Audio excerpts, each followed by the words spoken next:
How are you doing? I'm doing fine. Welcome to Beyond Time Signatures. Thanks so much, man. Thank you very much for having me. I've Feels been like a wanting real to privilege, to be have. honest. Oh no, man! It's my privilege to have you. I have been wanting to have you on the podcast for the longest time. So yeah, I'm very glad that we are doing this finally. Um, how did you first of all how did you celebrate the Christmas with the family? First Christmas with the little one, so we just with family, with my parents and my mum's sister, and um, any trip at the moment with her in the car that she doesn't cry is a major success. So we did like our longest trip yet, 30-minute trip, and not too much crying. So it's been really good. Yeah, it's Nice, really, nice. really relaxed and good. How about yourself? Oh, I was just at home trying to like finish up some of the songs and working with like the mix engineer to get things sorted out for next year. So yeah, overall Is I'd say this it was a for singles or for yeah for yeah? singles, yeah, my own thing. Oh So man, yeah, I'm very hell yeah! excited for that. I'm So excited. yeah, yeah, yeah. So I would like to start off by asking you that how long have you been doing music? Yeah. How long? How old am I? I'm 34. So, uh, I started on drums in year five. I would say year 5 or 6 or something at school, which is about 10 years old.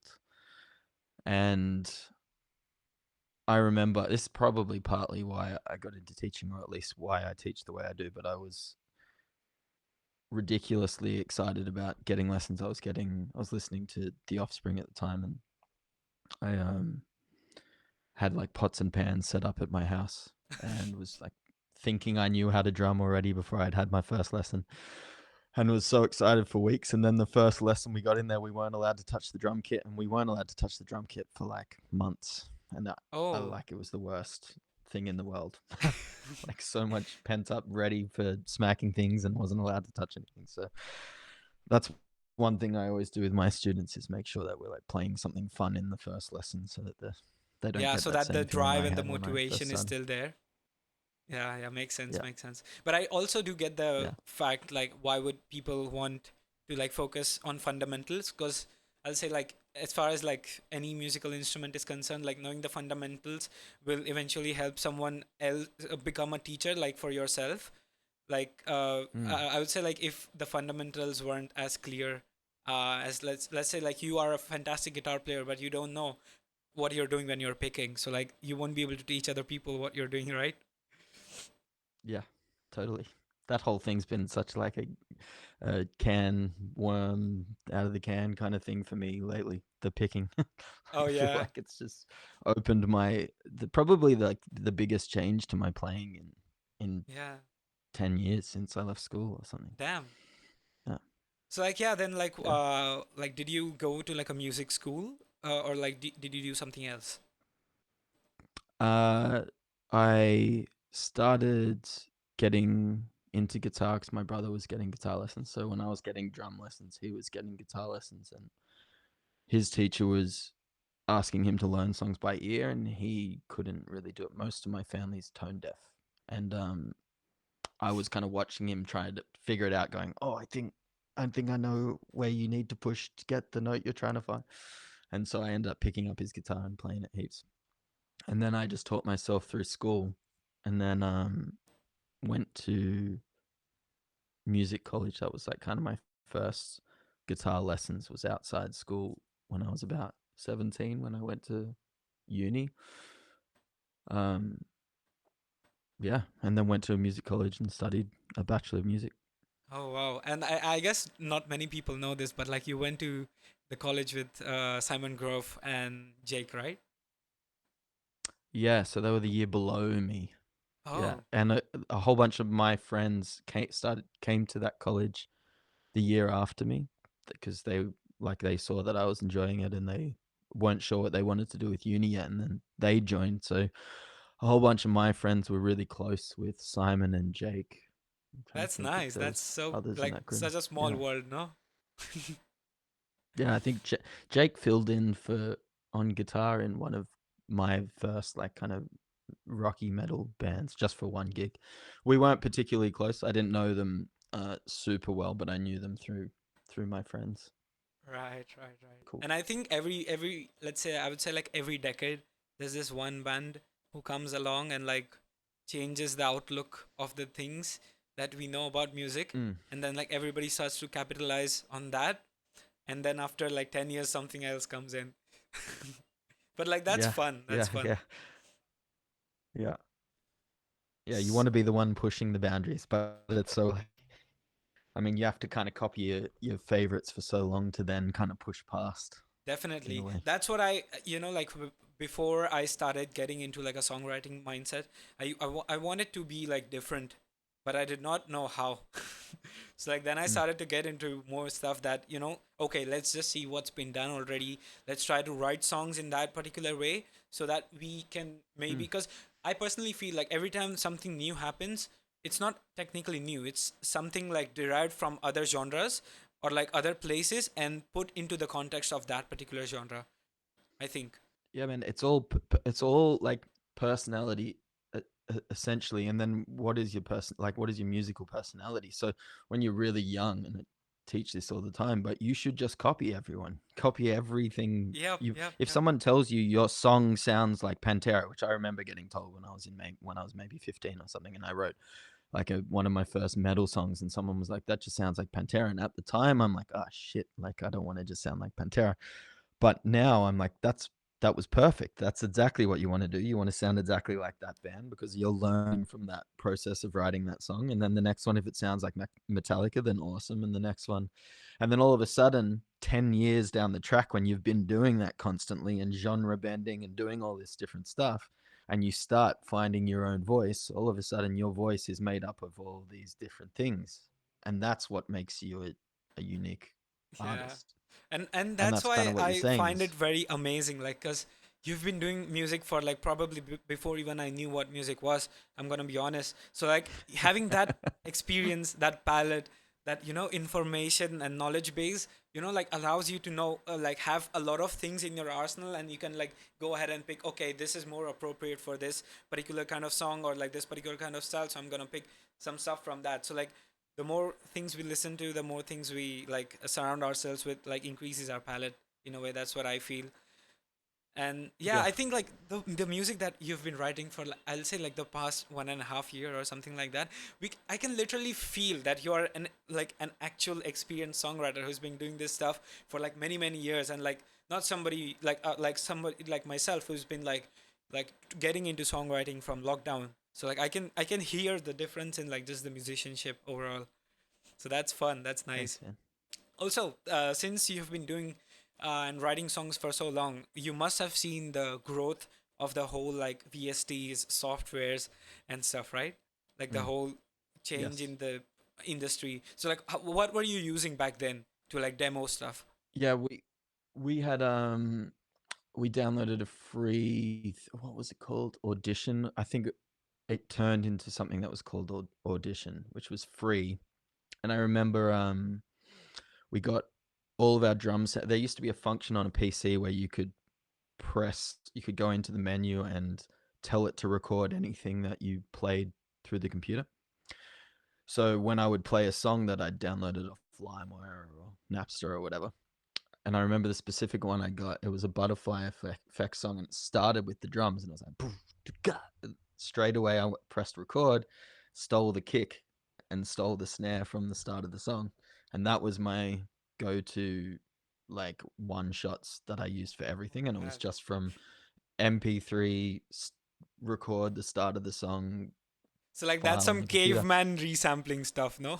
Yeah, and like no one told us how to do it. You just kind of like you knew you could the function to record on the computer was there. I think we used to use like MSN Messenger, and we would send each other like audio clips, and we would do it like you'd record a clip on your Okay. computer and send it to someone. And it's like, oh wait a minute, so if I play a song on this, I can basically sample the song, and the all the symbols were from the Zildjian website. You could literally go on the Zildjian website and trial the symbols. So we put the computer record function on, go on the Zildjian website, hit a crash, hit a hi-hat, cut them all up.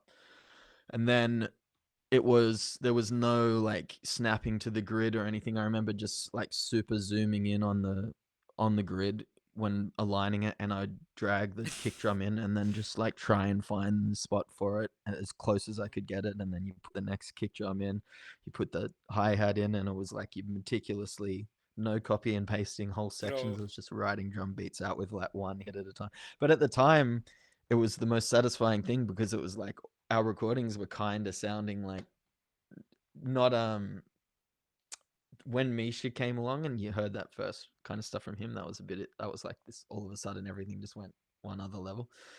But just before that, it was like, oh, these are sounding like at least really good demos. And Yeah. when I listen back to them now, because I still have some of them, it's like they're very 127. Like everything's just like bang, bang, bang.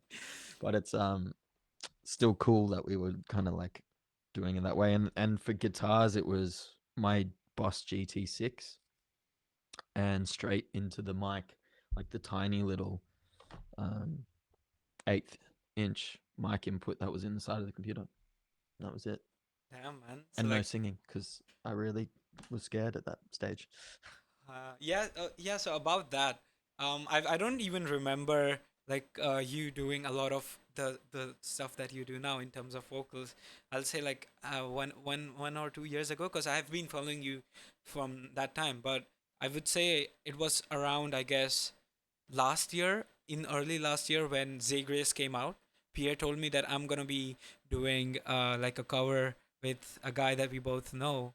And like I was trying to think of someone, and then he told me it's Sam. So I was like, oh wow! And then I heard it, and then probably you did the Jason Richardson thing as well, the tendonitis, Mm. this stuff, and that's when I started. Oh man, like why haven't heard this like before? So like I would say like after that, like the things that you're doing now, like it's just like one good stuff after another good stuff. Like the snowball effect has come along very well.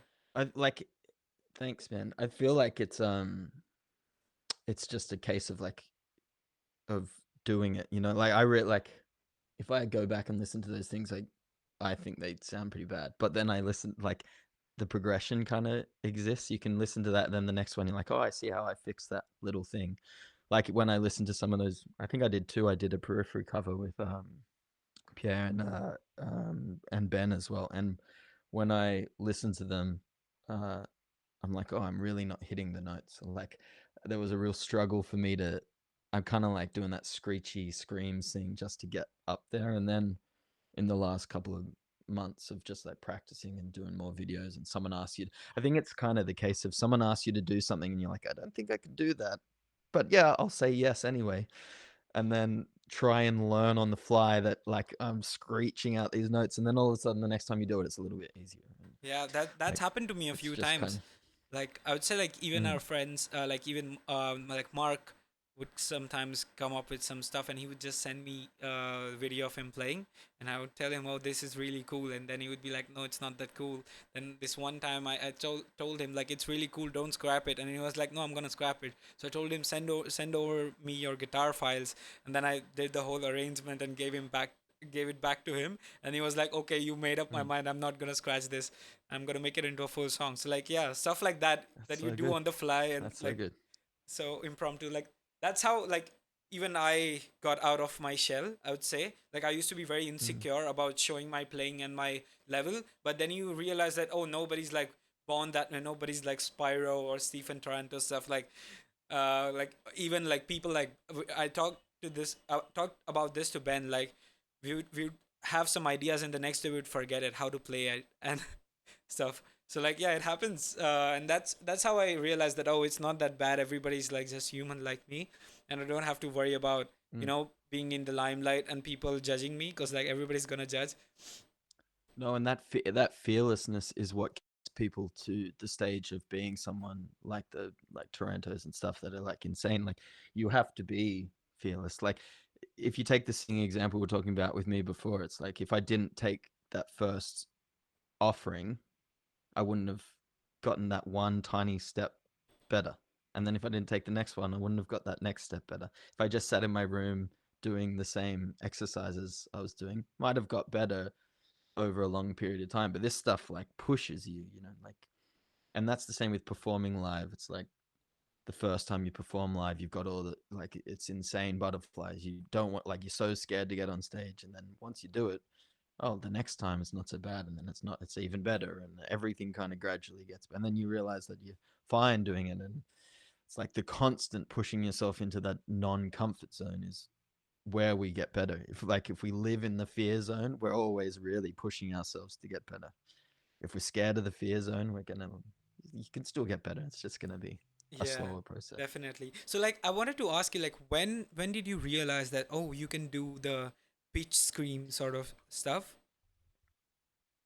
Um, I've always sung backups in my bands, and I, it's kind of like I always kind of screamed out notes a little bit in my bands. I wasn't singing super clean, but I could hit not very high, but I was kind of like the yelly guy. So I was the go-to kind of like gang vocal yell guy. But I wouldn't say that was like um, anything close to what it is now, where it's actual trained-ish version of it. But mostly it was came about when we were in a lockdown, and um, I've I've been playing in indie rock bands and producing for all these electronic artists, and I hadn't focused. I play guitar every day, but I hadn't focused on improving my ability on the guitar in 10 years. Probably, I just was good enough that I could play in all these bands. I was a quick learner, had a good ear, never went into a rehearsal and felt unprepared. But I got it in COVID. Had all this free time, and I was like, I think I want to like practice again. And then that kind of turned to me watching old Dream Theater videos, and I had a party with some friends that were in my like catchment area that we could hang out with during COVID, and we watched the old Opeth DVDs, and I just kind of like fell back into this like love with all of the proggy metal stuff that I'd listened to when I was younger. And one of the things was I started practicing again on the guitar and started writing metal kind of things. My housemate was a screamer and pretty heavy partier like myself at the time. And so I'd tell him I've written this metal thing. Do you want to come scream on it? And he would always say yes. And then it just never really lined up. He was either too hungover or out partying or something, and we were like, we never really got the songs happening. So I was like, oh, screw this. I'm just gonna try and learn. So I started YouTubing like how to scream, and then when everyone was out of the house, I'm just in my room like, trying to teach myself to do it. So I was using the Crystal EAP videos of and just singing along with him during COVID, and then realized I had a scream. I don't know if it was good or whatever, but I was like, I can scream a little bit here. Realized that my singing was getting better by just being more fearless about singing. I think I'd always been like, no, like the house has to be completely empty. No one can be around before I do any singing takes on any songs or anything. And that starts to go away all of a sudden. I was doing like a screaming take or some singing while people are in the next room, and I'm like, okay, I can handle this. Like it's getting easier, and um, that just led to practicing more, which led to getting a little bit better. And I still feel like it's super new to me. Screaming super new, singing super new, but at the same time, I'm feeling more and more confident. And it's kind of what we're talking about with like first gig you ever do. It's like I've had to relive all that, like joining a band and being the singer, and then all of a sudden being on stage and I don't have a guitar with me and I'm just singing, and I'm like, this is like I'm back to at the Yeah, you're start the again, front and man of the oh band now. shit, yeah, yeah, and like that's again same thing. It's like three or so shows of first show was like super nervy, and then second show a bit better, third show a bit nervy again, and then like maybe fourth or fifth show, it's like, wait a minute, this isn't so hard. It's the same as having a guitar. You just run around and be an idiot, and you're okay. You also opened for Keyan, right? Yeah, Yeah, how yeah, was that? insane. Just the most perfect live show I think I've seen. The band is like on the dot, perfect. I think we spoke to Keyan after the show. He hit one wrong note during his like improvised solo, and he was like, "Oh shit, that note in the solo." I'm like, "Dude, don't want to listen back to my vocals from that show." Yeah, but it was really good. He's obviously dialed this whole thing into absolute perfection on stage. Like sound wise, it sounds like the record. He's got like his guitar's super clear, but anything where he's got two guitars going, it straight away like it seems like it just pans the guitars so that Wow. his guitar's actually over here and the track guitars over on the other side, and it's very very dialed in, and even his energy is great too. So like it doesn't feel like a new artist when you're playing with him. It very much just feels like a well-oiled machine. Oh, that's amazing. So like I would Yeah. like to ask you about like what bands are you in? So like this is a question like you might either be tired of answering or you don't know how to answer. But Yeah. I'm sorry if I'm I asking you mean, this, but that's all right. That's all right. I'm in Bad Pony, which is like an indie rock band. Clay J Gladstone, which I joined just over a year ago, maybe 2 years ago now. Um, what else? Introspect. Oh my. Pretty Petty is my kind of like experimental solo thing where I'm figuring out my singing and screaming at the moment, and potentially kind of getting a band together. There's a few people that I'm talking to that Nat is one of them, the drummer, and then yeah, I had another solo project which was like an indie rock one, but I haven't written anything in that for years. That was my first step into singing, which was just around COVID as well. I kind of started on that and then went straight like okay. metal really quickly. And then just lots of producing for other people. So working with other artists, but mostly pop and indie rock and stuff like that.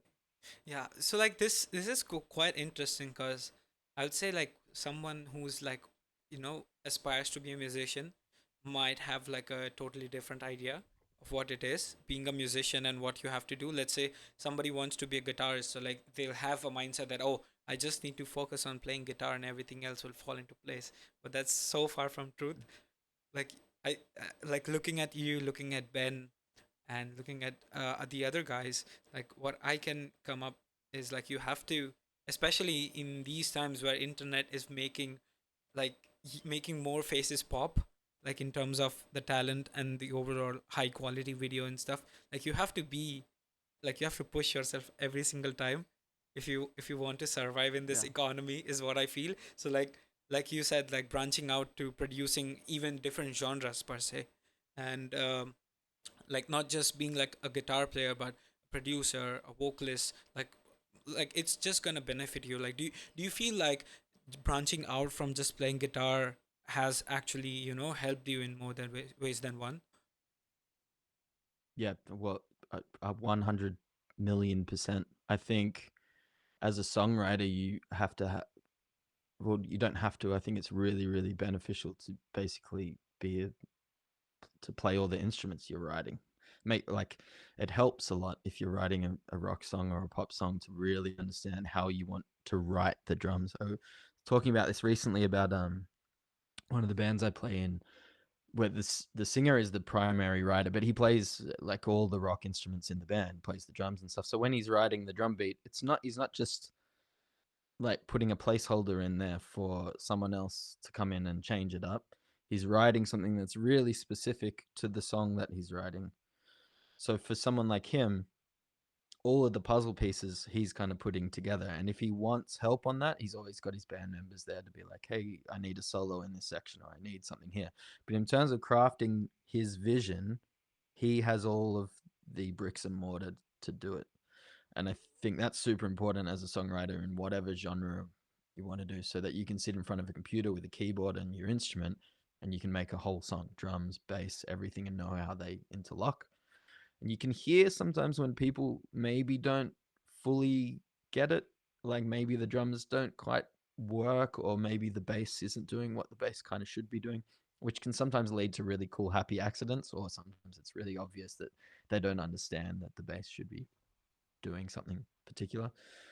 And on top of that, there's then, like you were saying, like the producing part of it, being able to use a DAW really effectively, like mic choice and then cameras and being able to do your own promo shots. Can you shoot your own videos? Can, like, how much of this stuff can you make in house so that, like, we know being a musician is not the most lucrative business unless you're in that top 0.01% or something.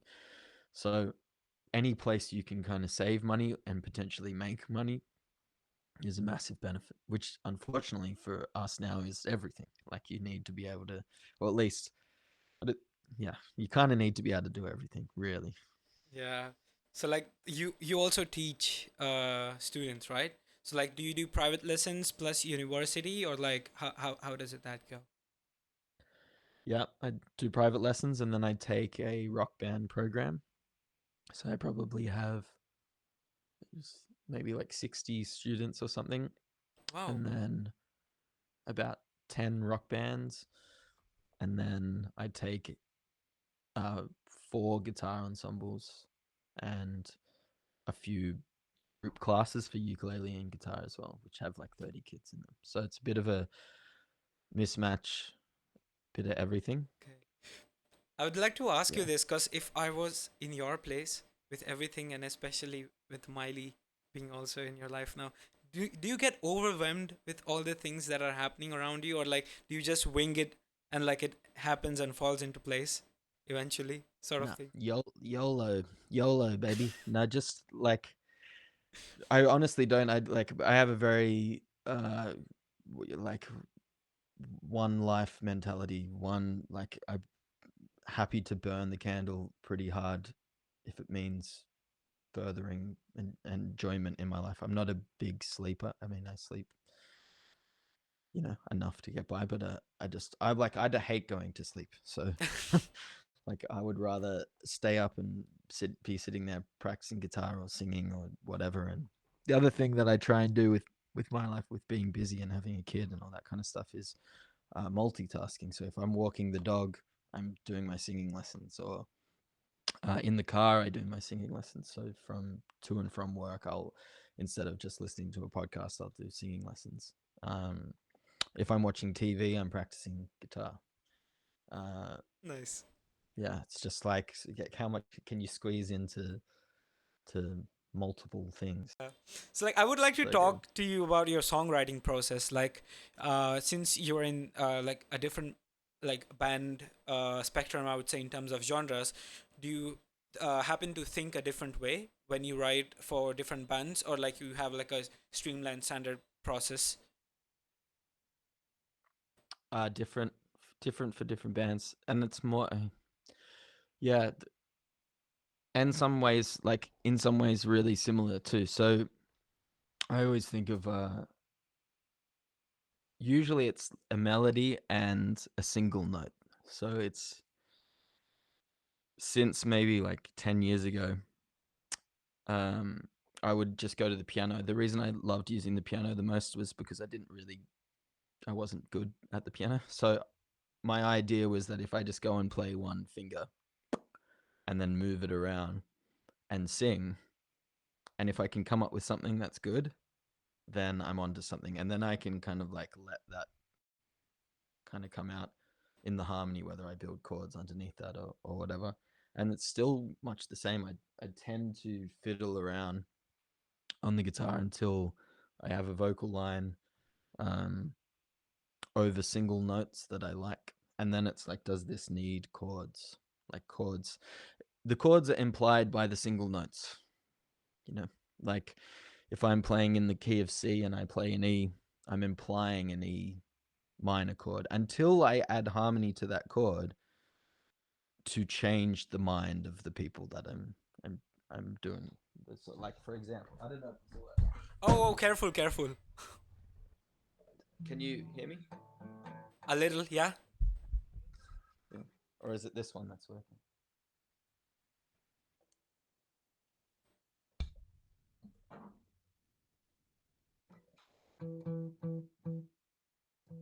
Yeah. if I'm playing that note in the key of C, the implication is that it's minor, but it could be anything. If I Yeah. yeah, and what I would do is basically just the single note thing, make it work, and then mess with the harmony underneath if I wanted it to be weirder, or I wanted to find a weird. Yeah. I wanted to ask you about that when, let's say, in case of the songs that you have written in this past year, I would like to take the example of Ritik's song, like the one that you did vocals on. Like he told me that he sent you the instrumental track and you were able to come up with the melody idea and like almost the vocals very instantly. And I also know for a fact that you like to read a lot. So do you think like because you read books and stuff, the way you think about lyrics like has an impact? I don't think so. It like probably does subconsciously, but I don't think I'm usually thinking about a book or like that kind of language. I write very phonetically, so like um for his song, I'll just put the song on and sing. Seen an interview with John Mayer that uh I saw it way after I was doing this, but it kind of was like, hey, that's exactly what I do moment. Um, where you just play and just sing, and whatever kind of what I find is quite often the phonetics of what you sing is really good and works really well. Like it kind of was like everything came together in that moment, and then I try and nearly craft the words around it. And then if I come up with a hook that way, then I kind of start to insert more words in. So especially with the screaming and stuff, there's a bit more scope to like change the rhythms up and insert words and stuff where I need to. But often with like the hook part or something, it's like if the phonetics really worked, I kind of like massage the lyrics into to that. And most songs, that's how I do it. It's kind of like if you went through my phone voice memos, it's nearly embarrassing to anyone that doesn't kind of understand what's going on because it's just like mumbling melodic Yeah. content with words that don't make any sense. Yeah. So like I'm one of those guys that has been so much into metals and riffs and like instrumental part of things that I don't really like care for lyrics that much. But when I listen to songs from like let's say Sleep Token and I try to sing along, I see a lot of like over the bar lines. I'll say like they'll Mm. have a lyric, but the end part of the lyric will be transferred to the next bar. So like that is something that really interested me like in terms of writing, because it's not just like poetry that you just like start off like a new bar with a new word. It's like very Yeah, intricate and like a very complex thing. So like I used to not you know understand how hard it was actually to write lyrics and write it in a way that it makes sense and people can sing. But like I'm starting to get a hold of it, like how hard it actually is and how fun it might be for the vocalist to do that as well. Like I'll take the yeah, example of cyber psychosis. I can't help but sing through the chorus whenever I hear the song cyber psychosis. cool. And like it's so wild that Pierre made you watch the anime just to give you an idea Yeah. of what he wanted. Well, I would kind of asked him what he wrote that were like, was there an inspiration behind the instrumental before I started writing lyrics, and if he had an idea for what direction he wanted the lyrics to go in. And he didn't say he had a direction for the lyrics, but he said um he was watching that anime while he wrote it, and that was kind of the feeling behind it. And I was like, well, I'll watch it, and I'll because writing lyrics, like you said, it's hard. So it's without when no one gives you any direction and you have like the world is your oyster and you can just pick anything. Often you write about the same stuff because you have the same handful of problems in your life that are you write about, and often you fictionalize um, those stories a little bit uh, to create more content, more songs, and all this kind of thing. And um, but they'll always be based in those root areas. I always wrote about like the same troubled relationships and stuff for so long. But what I'm really loving about like all this collabing and working with different musicians and stuff is you can write a song about anything. You don't have to, it doesn't have to just be personal all the time. And I mean that in a way that it can still be really poignant. Like you can still write a really important song, but it doesn't have to always be really personal. It can be um, a song like we did about that anime, but it's still going to have themes in it that are important. You know, like you might be writing, and it's the same with say watching a fantasy TV show or a movie or something. Is it might not be real life, and there might be some detachment there, but the themes in that show are usually really relatable. And it's the same with songwriting. You can write a completely fictional song, but the themes in it can be really important. And that's, I think some people actually forget about that because there's this idea that, you know, every song you have to write has to be right from the heart or something, which I still think an element of that is true. Like you still have to really believe in what you're saying, but that doesn't mean that it has to be absolutely like something that happened in your Identity life all the of time. like, You can or let's write, say like an extension of the person who's singing, is what you're trying to say, right? yeah, Cool, yeah, cool. yeah, And the song and by Periphery comes to mind, Reptile. It says there's a boy named mm, Jimmy and he tries to get high. There's something in the water. That makes no sense, but it's a cool song. yeah, yeah. Yeah, and like coming up with it, that's why like concept albums are really great. Like you come up with a really cool concept album. Like the whole Introspect album or EP that we're doing is a concept, and it makes the songwriting challenging and fun and rewarding as well because um, I'm not writing about the same thing again, and every song has a purpose. Like you know, we wrote Techno Cult from a specific point of view, and the next single we're putting out is like a really juxtaposed point of view. So those songs lyrically aren't going to ever really sit in the same world because they're just like so far apart, which actually songwriting wise just makes it like really fun to do because it doesn't feel like I'm just rehashing the same thing. But Okay, at the same point, writing about something really important that happens in your life, some people will write a whole album about them. Like one of my favorite albums by a band called Biffy Clyro, and it's like a pivotal album in his discography discography because it's when his mum died. But all the music that happened before that was really fun rock music. His mum died, and he wrote this like incredible ode to his mum album about all his pain and her pain and what she went through when she was dying. And it changed him as a musician because he started coming into interviews and people were like, "What changed in your songwriting?" And he's like, "All of a sudden, I realized I wanted to write about stuff that I cared about, not just throw away rock, whatever." He's like, that album kind of changed his outlook on songwriting. So that stuff can be amazing, and you can totally dive deep into personal stuff too. Um, but I think sometimes people like get that writer's block feeling where they're like, "Oh, well, I've just written a song about that. Now I can't write a song because there's nothing. I haven't had enough turmoil in my life to write something really deep right now." And it's like, well, you still can. You just gotta yeah, make something up. definitely. And I wanted to ask you, like, when you write songs and when you write songs that you know, you think, oh, this is going to be a really sick song. So, like, how many times does it happen that you have like a clear vision of what you want as a final product, and how many times does it happen that you figure it out along the way and it might just be way more different but in the best way possible than what you imagined in the start?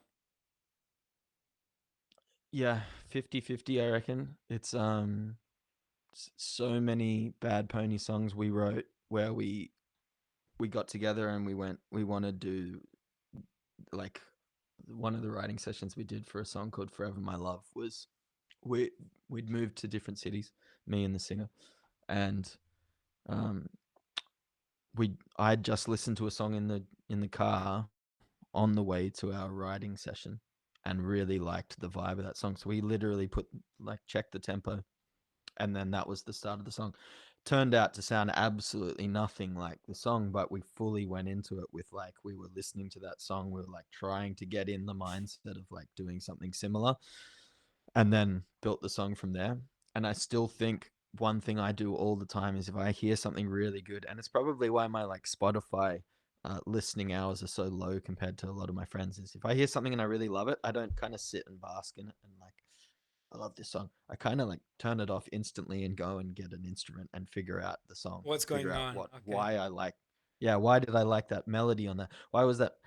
And often like nowadays I don't even you don't need an instrument. You when you've played music for this long and teach it that long, you kind of just hear it and you know what it is. And I think that's why I don't love pop music as much as maybe I did. I don't think I've ever really loved it, but it.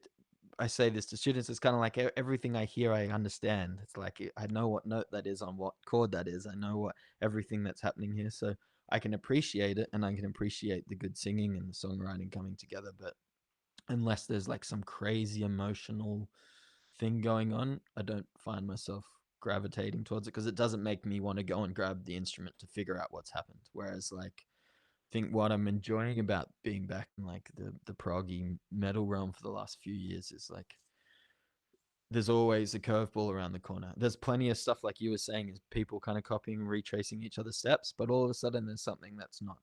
Whether that's like some bending technique or something really weird that's kind of just technique wise throwing curveballs, or whether it is just like the note choice on a certain chord that's not diatonic to the key, and you're like, that really works, but it's really weird. What is that? Like, I think I know what it is. You go check it, and it's not quite what you thought it was, and makes Yeah. like you, being a musician exciting, and that's kind of what I'm looking for when I'm listening, rather than just listening to But songs I for think enjoyment all the time, that's which like is our a double-edged musician. sword. Yeah, but I think that's like our musician's mindset. Like after a point, Mm, things don't start to appeal to us as much as it, because I feel like even when I was listening to a lot of Pliny, like initially, I was like super like I still am with the same intensity, but that at that time I did not know much theory. So like songs like Cascade and Electric Sunrise per se, like I was not really sure what was going on. So like it kept me in that gray area. But now that I am in a position that I can tell what's going on exactly in terms of modally and in rhythms, the things that I thought were odd time signatures are just syncopated 4/4s, and it just breaks that mystery, and it makes me yeah. sometimes feel like, oh, it's not as mysterious as I thought it was before, but I still like it. Mm, That's how you know that a song's really good. After even getting past the mystery point, it still sounds exactly the same way that you initially thought. Like happened to me while I was trying to I had like this weird idea that I could like thump a monument song like just to flex on people. you know that so like I took up yeah. Horcrux, and I thought like it was like some like same pattern syncopated, but then I really like put the song on like a very slow tempo, and I started to figure it out, and I totally like it blew my mind. It was nothing as I thought it was. So like it had like groups of three against five notes, and then six notes, then five again, and it was like a whole mess. But like Mm, that's how you know that while even while decoding something is like interesting and makes your mind blow. mm. That's really cool. Yeah, that's what I tell my friends because they sometimes say like, "Does that make music less exciting for you?" I'm like, "It's just different. It's not less exciting. It's just a different. I'm listening to it for a different reason, and it makes me excited in a different way. It makes me want to go play my instrument. Makes you potentially want to sit there and really listen to the song you love. But if I hear it, I want to go jam to it or play the song or something. So it's not that I don't like music anymore. It's just that my relationship with it is different Different.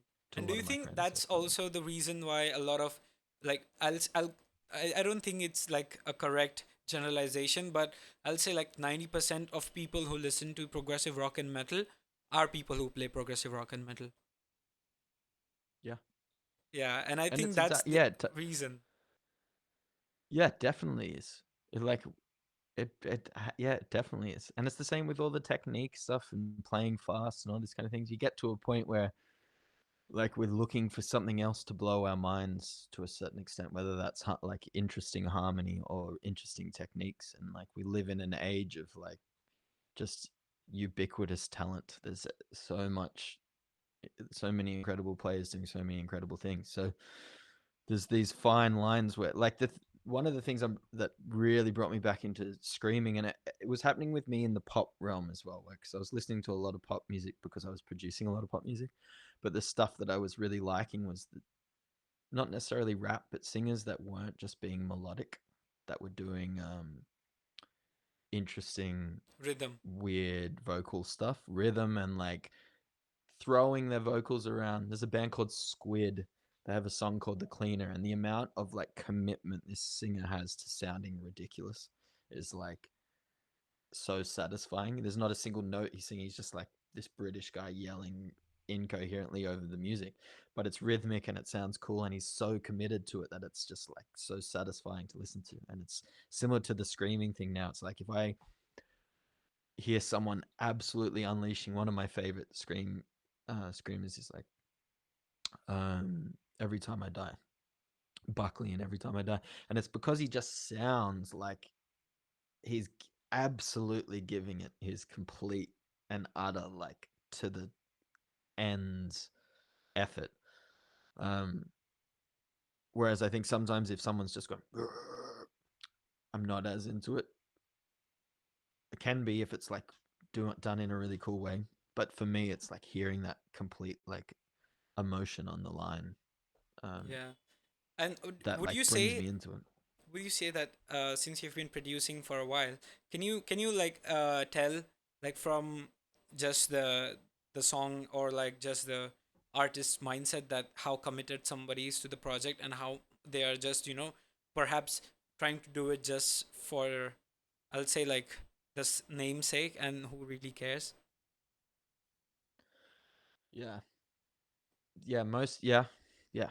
It's pretty obvious. Like, Yeah. it's pretty, and most seem to be doing it for the right reasons. But there's been like a handful of times, um, where uh, they're not. They're just doing it for either just for fun, like it's a fun thing, and maybe they've got a bit of a name already, and they're just doing this kind of fun thing, or yeah, they want to be a pop star, which is, there's a really specific artist I could name, but I would never do that. But there's yeah, I like that's fine too though. Really, like if it's fun and you're enjoying it, then you do whatever you want. Um, but most people that I've worked with just really love it, really do are committed. I think sometimes people don't know how to put their full emotion into stuff. That takes a lot of again, it's that fearlessness thing. It's like trying to get someone to scream for the first time in front of you. They don't want to do it. They're not Yeah. ready to just like just go completely nuts in a room. Like that's really confronting, right? It's the same to sing really committed. Like everyone's okay to go and put on a joking voice and sing. But if you were like, no, sing me like Amazing Grace, full committed, as if you're Mariah Carey right now, everyone's going to be too embarrassed to do it. So it's similar in a studio setting, especially with new artists, is like, no, completely commit to me here. Like, don't just sing it, fully lay this on the line. And that's really hard. And I think that when you find singers that are just like ready to do anything, that's when it's really special. And that's also what being a good producer is about, is like, can you make a space?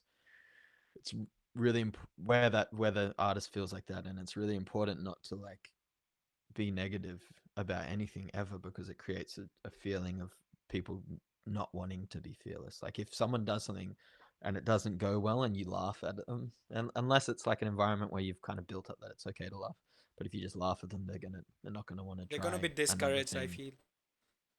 Yeah, and you want to just try everything, because it's like the I saw an interview with is that Disturbed?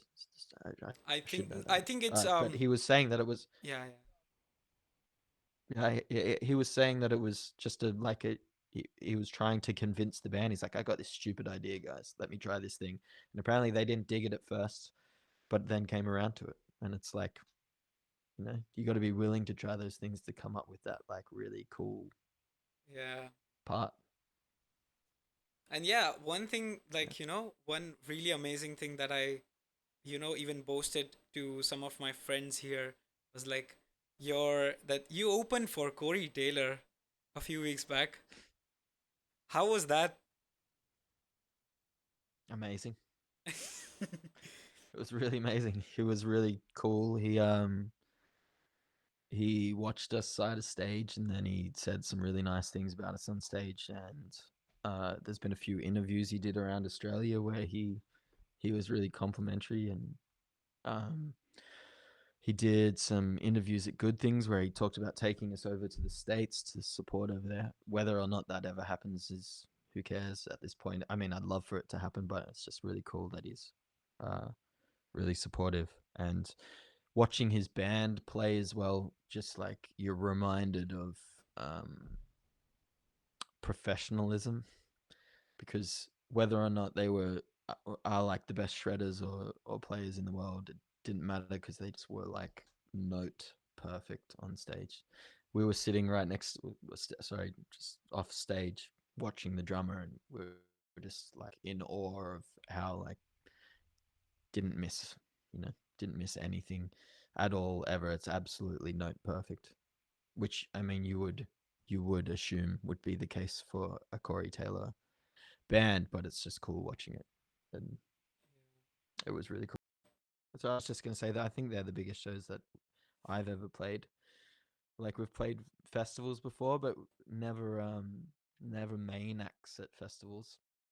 So you're always playing to a few hundred people, whereas that was like nearly like 1,500 or something. So Wow. cool. Like, would you like to tease in a way what all projects are you working currently for next year? Yeah, Introspect singles finished. Our next singles finished. That has been put on uh DistroKid, so it's ready to be released Okay, in a okay. few months, I think. And then Clay J has finished an album that's also mixed and mastered, but we are currently shopping to labels for that one. And then I have one more Pretty Petty song, which is mixed and mastered. I'm just trying to figure out when I want to put that out. But that could end up dropping any week that I'd feel is a good time. And then Bad Pony has about an album's worth of singles. We're going to just basically pump singles in that band. We all live in different states and different countries now, so uh, we're just going to be doing singles and keeping our streaming going, and that's it. And the song with Ben as well, right? Oh, yeah, yeah. We just finished the vocals on that, and I think Ben's still just tracking the guitars. And there's a couple of other collabs that I'm working on as well. Hell yeah, man. That's so good to hear. I think like 2024 Uh, is going to be the year when I first heard like Cyber Psychosis on the premiere. My song was about demoed, but I had like a few things left to do, and that gave me a kick mhm. because I saw how amazing the song was, and I was like, if I'm done being a bench warmer, I want to go out there and I want to play myself, you know, Yeah, that's that so kind of good. a feeling. That's such a good analogy as well. Like, yeah, and just seeing other people release music and stuff makes you go, okay, I can just release this, like, Yeah, and then move on to the next thing, and which I and the think is so important. Is we get stuck in that studio mindset that like, oh, I just got to keep working on this song instead of going, nope, song's done, like record it, get it out, move on to the next song. Like, honestly, man, that what happened in the last week is the biggest change in my playing that's happened in like 15 years or something, wow, because I just had never thought about it. And um that escape, I don't know, maybe I'm just preaching to the choir and everyone knows this stuff, but that escape picking kind of technique thing of whether you're escaping above or below, I just never had thought about it. And realizing that literally in 2 days my like speed has like doubled nearly, and it's god crazy. damn, bravo, man.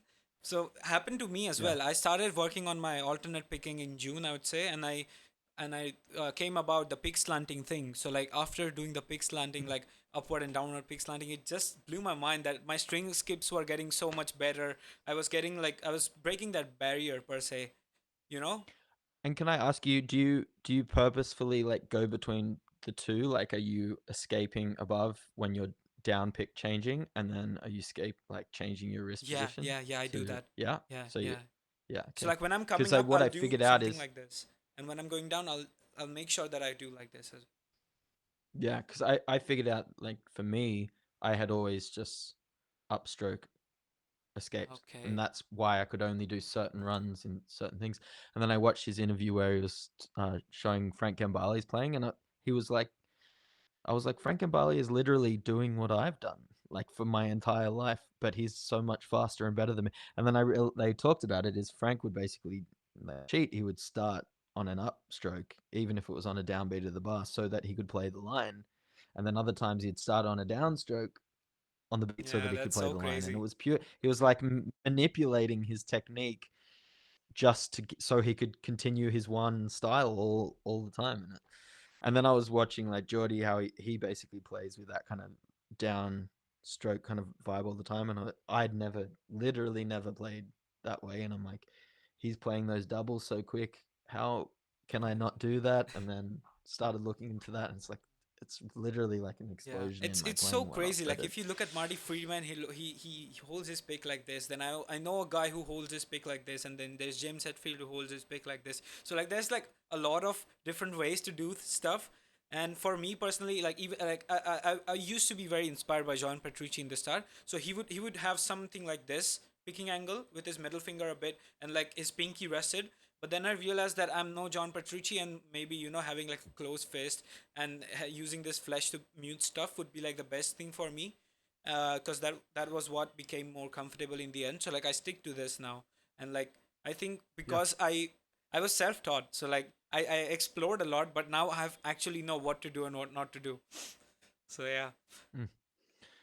Yeah, it's crazy, and like it's so frustrating as well because I wish I learned it 10 years ago. But No, yeah. And would you like to give any, like going away advice or like things that you picked up along the way that were very pivotal for you and your growth that you would like to share to someone else? yeah, the only thing is for me is the major scale. Be an absolute major scale crazy person. Understand it inside and out. The Nashville number system, really important in terms of like working with other artists, being able to come up with like chord progressions on the fly and understand harmony inside and out. But that's all the major scale kind of stuff. That's my parting only bit of wisdom that I would impart.